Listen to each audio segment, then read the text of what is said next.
اور مسئلہ یہ تھا کہ کفار کو ایک لمحے کو یہ خیال طاری ہوا کہ ہم تو سارے لڑنے والے لوگ لے کر آ گئے مکہ سے، پیچھے اگر بنو بکر جن کے ساتھ ان کا جھگڑا تھا وہ حملہ آور ہو گئے تو ہمارے گھروں کا کیا ہوگا، یا پیچھے سے وہ مسلمانوں کے ساتھ مل کر اپنی ہمارے ساتھ ہونے والی دشمنی کی وجہ سے مسلمانوں کے ساتھ ہی ہو گئے تو ہمارا کیا ہوگا۔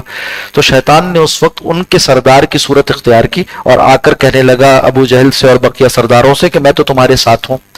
مجھ سے اندیشہ نہ کرو۔ حالانکہ بعد میں جب جنگ میں کفار کو شکست ہو گئی، یہ واپس گئے ہیں، تو انہوں نے اس سے سراقہ بن مالک سے پوچھا کہ تم نے کیوں ایسا کیا، اس دن تم ہمارا ساتھ چھوڑ کر بھاگ گئے، پہلے کہا میں ساتھ ہوں پھر ساتھ چھوڑ کر بھاگ گئے، تو اس نے کہا مجھے تو اس واقعے کی کوئی خبر ہی نہیں۔ یعنی شیطان روپ دھار کر آیا تھا سراقہ بن مالک کا۔ وقال، اور اس نے کہا لا غالب لکم اليوم من الناس، آج کے دن تو اے کافروں تم پر لوگوں میں سے کوئی غالب آنے والا نہیں، وانی جار لکم، اور میں تو تمہارا پڑوسی ہوں، یعنی حق کے جوار ادا کروں گا اور تمہارا ساتھ دوں گا، مجھ سے اندیشہ نہ کرو۔ فلما تراءت الفئتان، اور جب شیطان نے دیکھ لیا اپنے سامنے دو جماعتوں کو، دو جماعتیں کون سی تھیں، ایک صحابہ اکرام کی جماعت تھی اور ایک فرشتوں کی جماعت تھی جو نصرت کے لیے آئی ہوئی تھی۔ تو چونکہ وہ شیطان تھا اور وہ دیکھ سکتا تھا، وہ بھی مخفی مخلوق ہے اور فرشتے بھی مخفی مخلوق ہے، ایک دوسرے کو دیکھ سکتے ہیں۔ جیسے اس نے دیکھا دونوں جماعتوں کو، ایک معنی یہ کیے گئے، دوسرے معنی یہ کہ کفار اور مسلمان جب آمنے سامنے ہو گئے، دو جماعتوں سے مراد یہ ہے، اور مسلمانوں کے ساتھ اس نے دیکھا شیطان نے کہ فرشتوں کی بھی نصرت ہے، نکص علی عقبیہ، تو وہ اپنی ایڑیوں کے بل لوٹ گیا، یعنی الٹے پاؤں لوٹ گیا، دوڑ گیا۔ وقال، اور اس نے کہا انی بریء منکم، میں تو تم سے بیزار ہوں، کافروں کا ساتھ چھوڑ گیا۔ انی ارا، میں دیکھتا ہوں، ما لا ترون، وہ جو تم نہیں دیکھ سکتے۔ انی اخاف اللہ، میں تو اللہ سے ڈرتا ہوں۔ واللہ شدید العقاب، اور اللہ سخت سزا دینے والا ہے۔ اذ یقول المنافقون، جب کہتے تھے منافق لوگ، والذین فی قلوبہم مرض، اور وہ جن کے دلوں میں مرض ہے، روگ ہے، نفاق ہے، غر ہؤلاء دینہم، ان لوگوں کو، مسلمانوں کو دھوکے میں ڈال دیا ہے ان کے دین نے، ان سے وعدے جنت کے کیے گئے تو یہ ان وعدوں میں آ گئے ہیں اور اپنی جانوں کو قربان کر رہے ہیں، اپنے بیوی بچوں کو بے آسرا چھوڑ کر جا رہے ہیں، ان کے پیچھے ان کے یتیم بچوں کا کیا ہوگا، ان کی بیواؤں کا کیا ہوگا۔ یہ باتیں ہیں جو بڑی خیرخواہی کے انداز میں منافقین کیا کرتے تھے، اور آج بھی اللہ کے راستے سے روکنے والے ایسی باتیں کرتے ہیں، کہتے تھے کہ مسلمانوں کو دھوکے میں ڈال دیا ہے ان کے دین نے، یعنی دین میں جو وعدے کیے گئے ان سے آخرت کے۔ وَمَن يَتَوَكَّلْ عَلَى اللَّهِ، اللہ جواب دے رہے ہیں جو کوئی توکل کرے، بھروسہ کرے اللہ پر، فَإِنَّ اللَّهَ عَزِيزٌ حَكِيمٌ، تو یقیناً اللہ غالب خوب حکمت والا ہے۔ وَلَوْ تَرَىٰ إِذْ يَتَوَفَّى الَّذِينَ كَفَرُوا، اگر آپ دیکھ لیں اس موقع کو جب جان قبض کرتے ہیں ان کافروں کی، الملائکۃ، فرشتے، یضربون وجوہہم، مارتے ہیں ان کے چہروں پر، تھپڑ لگائے جاتے ہیں ان کو زوردار، وادبارہم، اور ان کی پیٹھوں پر بھی برسائے جاتے ہیں کوڑے، زوردار تھپڑ ان کی پیٹھوں پہ ہی پڑتے ہیں، اور ان سے کہا جاتا ہے وذوقوا عذاب الحریق، کہ چکو عذاب جلا دینے والی آگ کا۔ ذالک بما قدمت ایدیکم، یہ ہے سبب اس کے جو تمہارے ہاتھوں نے آگے بھیجا، تمہارے اعمال کے سبب سے ہے۔ وان اللہ لیس بظلام للعبید، اور اللہ سبحانہ و تعالی تو اپنے بندوں پر ظلم کرنے والا نہیں ہے۔ کداب آل فرعون، جیسے کہ عادت تھی آل فرعون کی، والذین من قبلہم، اور ان سے پہلے والے سرکشوں کی بھی، کفروا بآیات اللہ، انہوں نے انکار کیا اللہ کی آیات کا، فاخذہم اللہ بذنوبہم، تو اللہ نے ان کو پکڑ لیا ان کے گناہوں کی پاداش میں۔ ان اللہ قوی شدید العقاب، بے شک اللہ نہایت طاقتور سخت سزا دینے والا ہے۔ ذالک بان اللہ، یہ اس واسطے ہے کہ بے شک اللہ سبحانہ و تعالی لم یک مغیرا نعمتا، ایسا نہیں ہے کہ بدل دے کسی قوم کو دی ہوئی نعمت کو، انعمہا، جو اس نے انہیں عطا کی ہو، علی قوم، کسی قوم پر، حتی یغیروا ما بانفسہم، یہاں تک کہ وہ اپنے احوال کو بدل لیں۔ یعنی یہ کہ اللہ کا قاعدہ یہ ہے کہ جب قوم نیکیوں میں ہوتی ہے تو اللہ سبحانہ و تعالیٰ اس کو اچھی توفیقات سے نوازتے ہیں، تو جو کچھ تمہیں اللہ نے نعمتیں دی ہیں، نعمت اسلام دی ہے، وہ تم سے ایسے ہی سلب نہیں کر لے گا۔ تم جب تک حالت ایمان پر رہو گے اللہ سبحانہ و تعالیٰ تمہیں ایمان کی نعمتوں سے متمتع فرمائے گا، اور اگر تم اس کو چھوڑ دو گے تو پھر اللہ کا وعدہ کافروں کے ساتھ نہیں ہے۔ وَأَنَّ اللَّهَ سَمِيعٌ عَلِيمٌ، اور بے شک اللہ سبحانہ و تعالیٰ سننے والا ہے اور خوب جاننے والا ہے۔ اس بات کو، یعنی حالات کی تبدیلی کا گر کیا ہے، نقطہ کیا ہے، اس کو دو طرح سے قرآن حکیم نے بتایا۔ ایک مقام یہ ہے، ایک دوسری جگہ پہ بتایا کہ اللہ کسی قوم کے حالات کو نہیں بدلتا جب تک وہ اپنے حالات خود تبدیل نہ کرے۔ اگر غلط کیفیت میں ہے تو ان کو پھر نعمتیں نہیں دی جاتی، ان پر عذاب آتے ہیں، اور اگر اچھی کیفیت میں ہے تو ان پر عذاب نہیں آتا، ان کو اللہ نعمت میں رکھتا ہے، یہاں تک کہ اہل نعمت اور اہل کفر وہ اپنے حالات خود تبدیل کر دیں۔ جب حالات وہ اپنے تبدیل کر دیں تو اللہ ان کے لیے احوال کو بھی تبدیل کر دیتا ہے۔ کداب آل فرعون، جیسے کہ ماجرا تھا آل فرعون کا عادت تھی آل فرعون کی، والذین من قبلہم، اور ان سے پہلے والے انکار کرنے والوں کی بھی، کذبوا بآیات ربہم، انہوں نے جھٹلایا اپنے رب کی آیات کو، فاہلکناہم، تو ہم نے ہلاک کر دیا ان کو، بذنوبہم، ان کے گناہوں کے پاداش میں، واغرقنا آل فرعون، اور ہم نے غرق کیا آل فرعون کو، وَكُلٌّ كَانُوا ظَالِمِينَ، وہ سارے کے سارے ظالم تھے، یعنی پچھلے مجرمین جن کا واقعہ گزر چکا۔ ان شر الدواب عند اللہ الذین کفروا، زمین پر چلنے والے تمام جانداروں میں بے شک یقیناً سب سے زیادہ اللہ کے نزدیک برے وہ لوگ ہیں جنہوں نے کفر کیا، فہم لا یؤمنون، چنانچہ وہ ایمان نہیں لاتے، یعنی کافروں سے بھی بدتر، جانوروں سے بھی بدتر ہے۔ الذین عاہدت منہم، وہ لوگ کہ جن سے آپ نے عہد باندھا، یعنی وہ لوگ تھے جو مدینہ منورہ میں مسلمانوں کے پڑوس میں رہنے والے تھے، یعنی ایک جو کہ یہود تھے اور دوسرے وہ جو کہ منافقین تھے، کہا کہ ان سے آپ نے عہد باندھا اس بات کا کہ وہ آپ کا ساتھ دیں گے اگر کوئی حملہ آور ہوگا، پھر ان کا حال یہ ہے کہ ثم ینقضون عہدہم فی کل مرۃ، ہر مرتبہ یہ اپنے عہد کو توڑ دیتے ہیں، جب بھی کوئی حملہ آور ہوتا ہے تو یہ آپ کا ساتھ دینے کے بجائے اندر کھاتے ان سے مل جاتے ہیں، وہم لا یتقون، اور وہ ذرا بھی نہیں ڈرتے یہ بدعہدی کرتے ہوئے۔ فَإِمَّا تَسْقَفَنَّهُمْ فِي الْحَرْبِ، تو اے نبی صلی اللہ علیہ وسلم اگر آپ ان کو پالیں کھلی جنگ میں، یعنی اگر یہ منافقین بھی آ جائیں کافروں کے ساتھ مل کر، یا یہ کہ یہ یہود جو سازشیں کرتے ہیں یہ بھی آ جائیں آپ کے خلاف جنگ میں، کھلی جنگ میں سامنے، فَشَرِّدْ بِهِمْ مَنْ خَلْفَهُمْ، تو ان کو ایسا مزہ چکایا جائے، ان کو اس زور سے مارا جائے کہ ان کے ذریعے سے نصیحت ہو جائے ان کے پیچھے والوں کو بھی، ایک معنی۔ دوسرے معنی یہ فرمائے کہ جو آ چکے ہیں میدان میں آپ کے سامنے، ان کافروں کو ایسے مارا جائے کہ ان کے پیچھے جو دیگر کافر ہیں جو یہ خیال لیے بیٹھے ہیں کہ وہ بھی حملہ آور ہوں گے، ان کے لیے بھی نصیحت کا سامان ہو جائے۔ اور یہ طریقہ مسلمانوں کو سکھایا گیا کہ وہ جنگ کے موقع پر سختی برتنے والے ہوتے ہیں تاکہ اس سے نصیحت ہو جائے دوسروں کو بھی، اور ایک تحفظ کا سامان ہو جائے مسلمانوں کے لیے، لعلہم یذکرون، تاکہ وہ نصیحت پکڑیں۔ وَإِمَّا تَخَافَنَّ مِن قَوْمٍ خَیَانَةً، اور اگر ایسا ہو کہ آپ کو اندیشہ ہو کسی قوم سے بدعہدی کا، آپ نے ان سے صلح کا معاہدہ کیا ہوا ہے، جنگ بندی کا معاہدہ کیا ہوا ہے، اور اب یہ اندیشہ ہے، نظر آ رہا ہے، آثار بتا رہے ہیں کہ وہ معاہدہ توڑ کر کافروں کے ساتھ جا ملیں گے، تو مسلمان ایسے موقع پر کیا کریں؟ فرمایا فَانبِذْ إِلَيْهِمْ عَلَىٰ سَوَاءٍ، تو ان کی طرف ان سے کیے ہوئے معاہدے کو واپس ڈال دیجئے، پھینک دیجئے ان کی طرف۔ مراد کیا ہے کہ اپنی طرف سے اعلان کر دیں کہ ہم نے اس معاہدے کو ختم کر دیا، تنسیخ معاہدے کا اعلان کر دیں، علی سوا، ایسے موقع پر جب برابری ہو۔ حضرت مفتی شفیع صاحب رحمۃ اللہ علیہ نے معرف القرآن میں لکھا کہ اس کا مطلب یہ ہے کہ وہ جو امن کا معاہدہ یا جنگ بندی کا معاہدہ ہے اس کو اس طرح سے توڑا جائے، یعنی اس کا اعلان یوں کیا جائے کہ ابھی تیاریاں شروع نہ کی گئیں۔ یہ ہے عدل اسلام کا، کہ تیاری پہلے کر لی اور آخر میں معاہدے سے توڑنے کا اعلان کیا یا ختم کرنے کا اعلان کیا، پھر یک بارگی حملہ آور ہو گیا، جائز نہیں۔ صحیح طریقہ یہ ہے کہ جیسی اندیشہ ہو جائے تو آپ اعلان کر دیں کہ ہمارے اور تمہارے درمیان معاہدہ ختم اور اب ہم تمہارے خلاف جنگ کی تیاری کر رہے ہیں۔ یہ ہے علی سوا، برابری کے ساتھ۔ ان اللہ لا يحب الخائنین، بے شک اللہ پسند نہیں فرماتا بدعہدی کرنے والوں کو۔ ولا يحسبن الذين كفروا، ہرگز گمان نہ کریں وہ لوگ جنہوں نے کفر کیا، سبقوا، کہ وہ ہماری گرفت سے نکل بھاگیں گے، انہم لا يعجزون، ہرگز وہ اللہ کو عاجز کر نہیں سکتے۔ وَأَعِدُّوا لَهُمْ، اور اے مسلمانوں تیاری کر رکھو جنگ کے لیے کافروں کے خلاف، مَسْتَطَعْتُم مِّن قُوَّةٍ، جتنی بھی تمہارے اندر استطاعت ہے، من قوتٍ، قوت کے اعتبار سے، یعنی جو بھی جنگی قوت سمجھے جانے والی چیزیں ہیں، چاہے وہ اس وقت کی چیزیں ہوں چاہے آج کے اعتبار سے ہوں، اس وقت کے اعتبار سے اس وقت کی چیزیں جیسے گھوڑے ہیں، تیر ہیں، کمان ہے، تلوار ہے، جتنے بھی سامان حرب و ضرب ہے وہ تیار کر رکھو۔ اور آج کے لیے بھی یہ حکم ہے، مسلمانوں کے لیے یہ ایک فریضہ ہے کہ من حیث الکل، مجموعی طور پر مسلمانوں کے پاس اتنی طاقت ہونی چاہیے، جنگی طاقت، اور اتنی ٹیکنالوجی ہونی چاہیے اپنے زمانے کے اعتبار سے جس سے وہ کافروں سے لڑ سکے اور ان کے اوپر ایک دھات قائم ہو سکے ان کے۔ مستطاعتم، یہ نہیں فرمایا کہ اگر مقابلہ بالکل برابری کا ہو تو تب کرو گے، جتنی استطاعت ہے اتنی تیاری کر لو، مستطاعتم۔ تاریخ میں بھی ایسا نہیں ہوا کہ کفار کا لشکر ان کی قوت اور مسلمانوں کا لشکر برابر ہو، بلکہ ہر مرتبہ ایسا ہوتا رہا کہ کفار کے پاس دنیاوی طاقت، عددی طاقت بہت زیادہ رہی ہے، مگر اس کے بالمقابل اہل ایمان کا لشکر وہ غالب آتا تھا۔ تو فرمایا جتنی استطاعت ہے اتنی طاقت جمع کر لو، اس کے بعد اللہ پہ توکل کرو اور ان سے جنگ کرو۔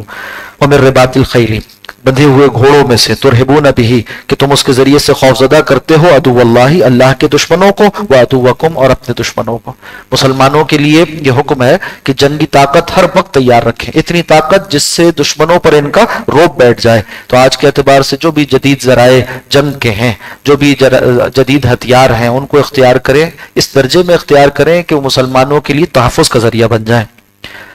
وآخرین من دونہم، اور دشمن کچھ اور بھی ہیں، ایک تو وہ جن کو تم جانتے ہو اللہ اور تمہارے دشمن، دوسرے کچھ ایسے دشمن بھی ہیں لا تعلمونہم، جن کو تم نہیں جانتے، اللہ یعلمہم، اللہ انہیں جانتا ہے۔ رسول اللہ صلی اللہ علیہ وسلم کہتے ہیں مبارکہ میں قیصر و کسریٰ سے، روم و فارس سے جنگیں براہ راست نہیں ہوئیں، تو کہا کہ بعد میں ایسی ہوں گی، تو صحابہ اکرام کے زمانے میں جنگیں ہو گئیں، تو بعد میں یہ دشمن بھی تمہارے سامنے آئیں گے۔ وما تنفقوا من شیء، اور جو کچھ بھی تم خرچ کرتے ہو فی سبیل اللہ، اللہ کے راستے میں، یوفی الیکم، پورا پورا اس کا اجر اللہ تمہیں دے دے گا، وانتم لا تظلمون، اور تم پر ظلم نہ کیا جائے گا۔ وان جنحوا للسلم، اگر تمہارا مقابل جو دشمن ہے تمہارا وہ جھک جائے صلح کی طرف،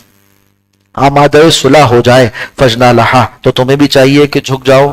صلح کی طرف، یعنی تم پھر آمادہ ہو جاؤ صلح کے لیے، وتوکل علی اللہ، اور بھروسہ کرو اللہ سبحانہ و تعالی پر، انہ هو السمیع العلیم، بے شک وہی خوب سننے والا خوب جاننے والا ہے۔ وَإِن يُرِيدُوا أَن يَخْدَعُوكَ، اور اگر وہ ارادہ کرے دشمن کہ تم سے دھوکہ کریں گے، تم سے صلح بظاہر صلح کی بات کر کر تم پر حملہ آور ہو جائیں گے، فَإِنَّ حَسْبَكَ اللَّهُ، تو بے شک ہے مسلمانوں تمہارے لیے تو اللہ ہی کافی ہے، اے نبی صلی اللہ علیہ وسلم آپ کے لیے تو اللہ ہی کافی ہے۔ یعنی یہ کہ ارادہ خیانت کی وجہ سے صلح کی طرف آمادہ نہ ہونا یہ صحیح نہیں ہے، اللہ پہ توکل کرو۔ مسلمانوں کا معاملہ بالکل صفائی کے ساتھ ہوتا ہے، اور وہ اللہ پر توکل کرتے ہوئے بہادری کے ساتھ معاملات کو طے کرتے ہیں اپنے دشمن کے حوالے سے بھی۔ هو الذی ایدک، وہی ہے اللہ جس نے آپ کی تائید کی، بنصرہ، اپنی خاص نصرت سے، وبالمؤمنین، اور اہل ایمان کے ذریعے بھی، آسمان سے فرشتے بھی اتارے، یہ ہے اللہ کی خاص نصرت، اور اہل ایمان کو بھی آمادہ پیکار کر دیا، جنگ پر آمادہ کر دیا، یہ اللہ کی طرف سے تھا، اہل ایمان کے دلوں کو مضبوط کر دیا اور جنگ کے لیے انہیں آمادہ کر دیا۔ یہ غیر معمولی واقعہ تھا، ورنہ بظاہر دیکھا جائے تو نہتے 313 افراد وہ 1000 کے لشکر کے ساتھ جو کہ ہتھیار سے لیس ہے کیسے آ سکتا ہے؟ یہ اللہ کا خاص فضل ہے۔ وَأَلَّفَ بَيْنَ قُلُوبِهِمْ، اور اللہ نے الفت ڈال دی ان کے دلوں کے مابین،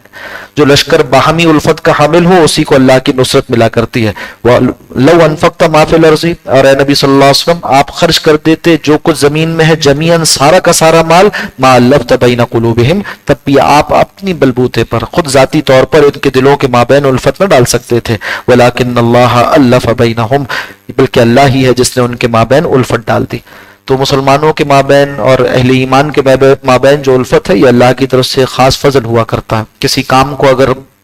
دنیا میں بھی ثمرآور ہونا ہو، اللہ کی طرف سے طے کر دیا جائے کہ اس کے دنیا میں بھی نتائج نکل آئے، تو اللہ سبحانہ و تعالی اس طرح سے الفت مسلمانوں کے مابین پیدا فرما دیتے ہیں، ان کے صفوں کو درست فرما دیتے ہیں، ان کے دلوں کو جوڑ دیتے ہیں اور نتیجے برآمد ہوا کرتے ہیں۔ انہ عزیز حکیم، بے شک وہ نہایت غالب خوب حکمت والا ہے۔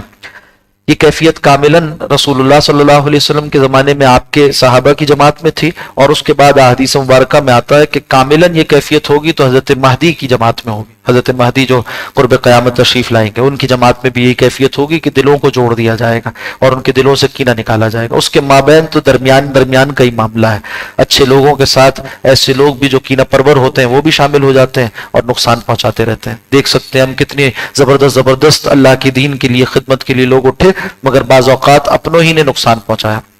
حضرت شیخ الہند رحمۃ اللہ علیہ نے تحریک ریشمی رومال اس کو کھڑا کیا، اس کے لیے کتنی قربانیاں دیں، مگر بعض اپنے ہی اندر کے جو کئی آستین کے سانپ تھے انہوں نے نقصان پہنچایا۔ اسی طرح تحریک شہیدین سامنے ہے کہ جس میں کیسی کیسی قربانیاں، حضرت شاہ ولی اللہ دہلوی رحمۃ اللہ علیہ کے خانوادے نے قربانیاں پیش کی اور ایک بڑا اقدام کیا، مگر پھر مسلمانوں ہی کے اندر سے جو غدار قسم کے لوگ تھے انہوں نے نقصان پہنچایا۔ تو یہ بین کی کیفیت ہے، اور اس میں اللہ آزماتا ہے اہل ایمان کو کہ وہ اپنی طرف سے جو کر سکتے ہیں وہ کرتے ہیں یا نہیں کرتے۔ جب اللہ کو منظور ہوتا ہے تو عالم واقع میں بھی نتائج پیدا ہو جاتے ہیں۔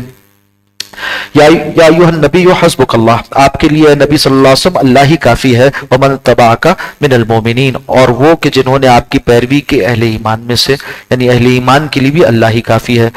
یا ایھا النبی، اے نبی صلی اللہ علیہ وسلم، حرض المؤمنین علی القتال، تحریض کروائیے یعنی ترغیب کروائیے، ابھاریے، آمادہ کیجیے اہل ایمان کو جنگ پر۔ یہ کوئی فساد نہیں ہے،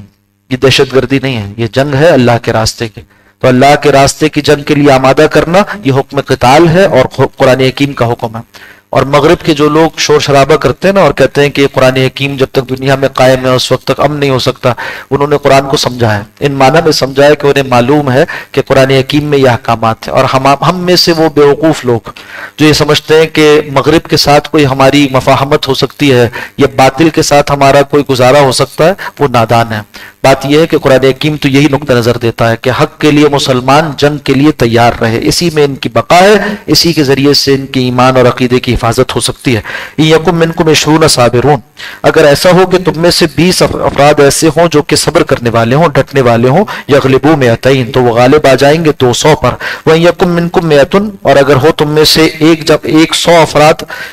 یعنی قابل ہوں، ڈٹنے والے ہوں،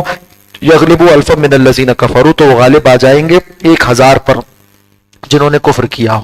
یہ نسبت مسلمانوں کے لیے ابتداً بیان کی گئی تھی کہ اگر اس طرح سے ہو کہ 100 ایک طرف اور سامنے 1000 ہو تب بھی میدان چھوڑنا جائز نہیں۔ بعد میں اللہ نے تخفیف فرما دیا، فرمایا کہ اگر ایک کے نسبت 2 ہے یعنی دگنا لشکر ہے تب تک تم کھڑے رہو میدان میں، اور اگر اس سے زیادہ ہو جائے تو پھر عذر حاصل ہے مسلمانوں کے لیے کہ وہ جا کر واپس تیاری کرے، پھر حملہ آور ہو جائیں۔ تو فرمایا کہ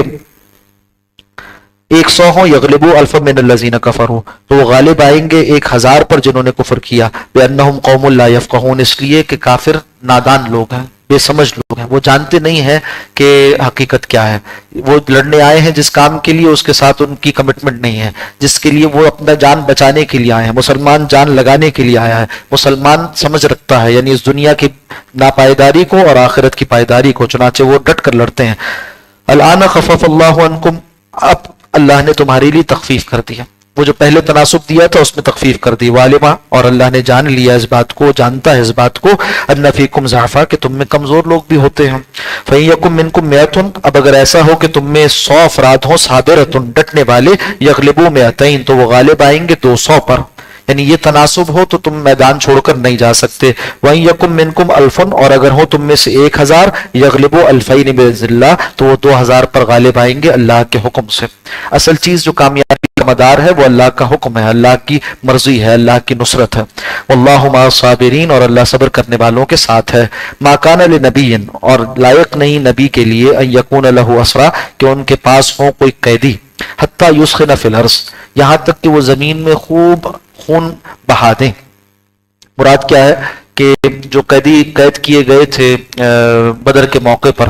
70 افراد، ان کے بارے میں مشاورت ہو رہی تھی کہ کیا کیا جائے ان کے ساتھ، تو اکثر صحابہ کرام کی رائے یہ تھی کہ ان کو فدیہ لے کر چھوڑ دیا جائے، اور اس طرح سے ان کے ساتھ جو معاملہ ہم کریں گے ہو سکتا ہے کہ یہ ایمان لانے والے ہو جائیں، ان میں سے بعض لوگ مفید ہو جائیں مسلمانوں کے لیے۔ اس خیال کے ساتھ یہ رائے دی اکثر صحابہ نے۔ آپ صلی اللہ علیہ وسلم نے یہ فیصلہ فرمایا۔ حضرت عمر رضی اللہ تعالیٰ عنہ کی رائے یہ تھی کہ نہیں، ان میں سے ہر ایک کو قتل کرنا چاہیے، اور قتل بھی وہ کرے جو ان کا رشتہ دار ہے، یعنی مہاجر صحابہ میں سے جو ان کے رشتہ دار ہیں وہ قتل کریں ان لوگوں کو جو مکے سے آئے ہیں۔ اس طرح سے ایک سخت حکم جو حضرت عمر نے اختیار کیا تھا، مگر بعد میں اللہ سبحانہ و تعالیٰ نے وحی نازل فرمائی اور اس بات کا اصولاً اس بات فرمایا کہ حضرت عمر کی رائے اصولاً درست تھی، اور ہونا یہی چاہیے تھا کہ ان کو قتل کیا جاتا۔ ہاں البتہ چونکہ آپ صلی اللہ علیہ وسلم نے صحابہ کرام سے مشورہ بھی کیا اور آپ نے اس بات کو طے فرما دیا تو اللہ نے معاف فرما دیا ہے۔ اب تم نے آسان والا فیصلہ اگر اختیار کیا کہ ان کو فدیہ لے کر چھوڑ دیا تو اس میں کوئی گناہ نہیں، فدیے کی رقم بھی تمہارے لیے جائز ہے۔ دوسری بات یہ بھی کی کہ چونکہ کتاب اللہ کا ذکر آیا ہے اس میں کہ اللہ کی کتاب میں پہلے ایک بات لکھ دی گئی تھی، یعنی شریعت اسلامیہ میں اس بات کی گنجائش موجود تھی کہ فدیہ لے کر چھوڑا جائے، تو آپ نے اس رخصت کو اختیار کیا، یہ بھی جائز ہے۔ اسی طرح سے یہ بھی فرمایا کہ سورہ محمد میں جو آیات ہیں جو بعد میں اس بات کی اجازت پر مبنی تھی کہ حاکم وقت کو اور امیر المومنین کو اور امیر جیش کو، یہ لشکر کے امیر کو اختیار حاصل ہے، چاہے تو وہ ان سے ایسے ہی بغیر فدیہ لیے ہوئے احسان کرتے ہوئے انہیں چھوڑ دے، یا یہ کہ ان کو فدیہ لے کر چھوڑ دے۔ جو چیز مسلمانوں کی مصلحت پر مبنی ہو، ان کے لیے زیادہ فائدہ مند ہو، اس کو اختیار کیا جا سکتا ہے۔ تو اس لیے اس پر گناہ نہیں ہوا، اس فیصلے پر گناہ نہیں ہوا۔ باقی اصولی بات وہ بتا دی گئی کہ تمہارے لیے زیادہ بہتر یہ تھا کہ اگر تم خوب ان کے خون کو بہاتے، یعنی ان کی گردنوں کو مار دیتے، تریدون عرض الدنیا، کہ تم چاہتے ہو دنیا کا سامان، واللہ یرید الآخرہ، جبکہ اللہ تو تمہارے لیے آخرت کو بڑھانا چاہتا ہے، واللہ عزیز حکیم، اور اللہ نہایت غالب خوب حکمت والا ہے۔ ولولا کتاب من اللہ سبق، اگر ایسا نہ ہوتا کہ ایک بات پہلے ہی سے لکھ دی گئی ہوتی اللہ کی طرف سے، یعنی شریعت میں طے شدہ کہ یہ رخصت کہ تم فدیہ لے کر چھوڑ سکتے ہو، لمسکم فیما اخذتم عذاب عظیم، تو تم کو پہنچ جاتا اس کے بدلے جو تم نے لیا، یعنی فدیہ لیا، عذاب عظیم۔ فکلوا مما غنمتم، تو اب کھاؤ اس کو جو تم نے غنیمت کا مال لیا، حلالا طیبہ، حلال اور پاکیزہ، یعنی فدیہ تمہارے لیے حلال ہے۔